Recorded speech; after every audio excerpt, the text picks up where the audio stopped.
Korenie sa začalo ako aromatická bylina, pekný balíček s príjemnou arómou. Vo vnútri sa však nachádza syntetická chemikália, ktorá spôsobí, že vám mozog do 10 minút spáli zvnútra. Stále sa ponúka ako neškodný produkt, v obchodoch online vedľa žuvačky. Ľudia si vezmú balíček a ani si neuvedomia, čo držia. Tieto chemikálie pôvodne vytvorili vedci na štúdium funkcií mozgu. Recepty sa dostanú na čierny trh a pre 100 000 ľudí na celom svete sa začína katastrofa. Výrobcovia jednoducho nastriekajú syntetický prášok na suchú trávu a predávajú ju ako fajčiarske zmesi. Nad zložkami neexistuje žiadna kontrola. Každá várka je smrteľná lotéria. Bežný kanabis ovplyvňuje mozgové receptory len čiastočne. Korenie ich zasiahne plnou silou, 100-krát silnejšou. Ako pes tam, kde príroda zamýšľala ľahký dotyk. Výsledok: krče, zástava srdca, strata vedomia. A to všetko od prvého potiahnutia. Tisíce ľudí skončia na jednotke intenzívnej starostlivosti v domnení, že si len užívajú relaxačnú dávku marihuany. Len v New Yorku bolo za rok a pol zaznamenaných 8 000 volaní na záchranku súvisiacich s okorením. Nie sú to ojedinelé prípady, je to skutočná epidémia, o ktorej sa len zriedka hovorí. A najdesivejšie je, že štandardné testy na drogy neodhalia spajce. Osoba je úplne pod vplyvom chemikálie, no test je bez náznakov. Lekári jednoducho nevedia zistiť príčinu. Spice dokáže úplne prerušiť spojenie človeka s realitou za 20 minút. Chlapík si ho zapálil na balkóne a skočil. Bol si istý, že vie lietať. Toto nie je metafora. Lekári na pohotovostiach po celom svete vidia ten istý obraz. Človek, ktorý bol len normálny, a teraz beží po ulici nahý a kričí, že ho niekto prenasleduje. Spice spúšťa akútnu psychózu, nerozoznateľnú od ťažkej schizofrénie. Hlasy, prenasledovanie, pocit pálenia kože, a to všetko môže začať už pri prvom užití. Najstrašnejšie je, že väčšina z nich nemá žiadne predchádzajúce problémy s duševným zdravím. Sú to zdraví mladí muži, ktorým jednoducho ponúkli niečo nové. Lekári dokonca vymysleli pre tento stav špeciálny názov, niečo ako schizofrénia vyvolaná korením. Príznaky sú tak úzko prepojené, že si lekári spočiatku jeden s druhým mýlia. V jednej štúdii bolo 10 úplne zdravých mladých mužov hospitalizovaných s akútnou psychózou počas 4 po sebe nasledujúcich mesiacov.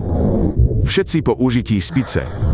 Žiaden z nich nemal žiadne predisponujúce faktory. Psychóza nevždy ustúpi po tom, čo chemikália opustí telo. U niektorých ľudí príznaky pretrvávajú týždne alebo dokonca mesiace po poslednom užití. 30% pacientov s týmto typom psychózy uvažuje o seba poškodzovaní. Ide o údaje z oficiálnych klinických štúdií, nie hororové príbehy, ale zdokumentovanú realitu. Korenie dokáže premeniť obyčajného človeka na niečo nezastaviteľné. Dvaja policajti si s jedným mužom neporadia, smeje sa zatiaľ čo je utlmený a necíti žiadnu bolesť. Táto chemikália blokuje signály bolesti a súčasne spúšťa silný nával adrenalínu. Osoba stráca vedomie o svojom tele a v tomto stave sa stáva mimoriadne nebezpečnou. Prípady ľudí pod vplyvom korenia, ktorí rozbijajú kovové postele alebo vykopávajú dvere ramenami, sú uvedené v lekárskych správach vo viacerých krajinách. Sú to zdokumentované fakty. Lekári nemôžu podať injekciu, pacient sa uvoľní s takou silou, že na jeho zadržanie je potrebných 5 dospelých. A napriek tomu necítia žiadnu únavu, telo funguje ako stroj. Deje sa to preto, lebo chemikália vypína časti mozgu zodpovedné za seba záchovu. Telo pracuje na plný výkon, ale nie je tam žiadny varovný signál, až kým nie je neskoro. Keď účinky pominú, ľudia objavia zlomeniny, rezné rany a popáleniny, o ktorých nevedeli, že ich majú. Telo toto všetko nadobudlo, zatiaľ čo myseľ bola úplne vypnutá. Jeden zdokumentovaný prípad. Muž chodí niekoľko hodín so zlomenou rukou a neuvedomuje si to. Necíti vôbec žiadnu bolesť. Korenie mu to vzalo spolu so zvyškami zdravého rozumu.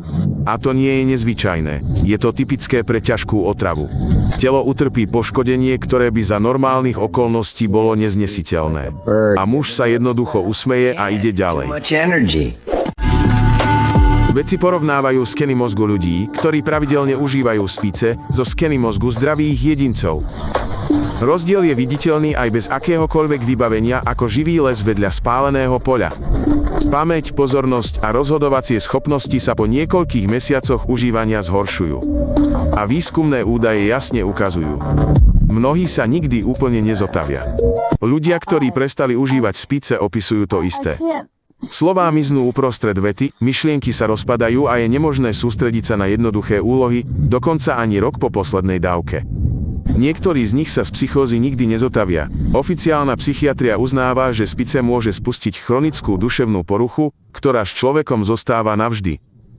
Chemikália narúša spojenia medzi mozgovými bunkami dráhy, ktoré prenášajú myšlienky, spomienky a emócie.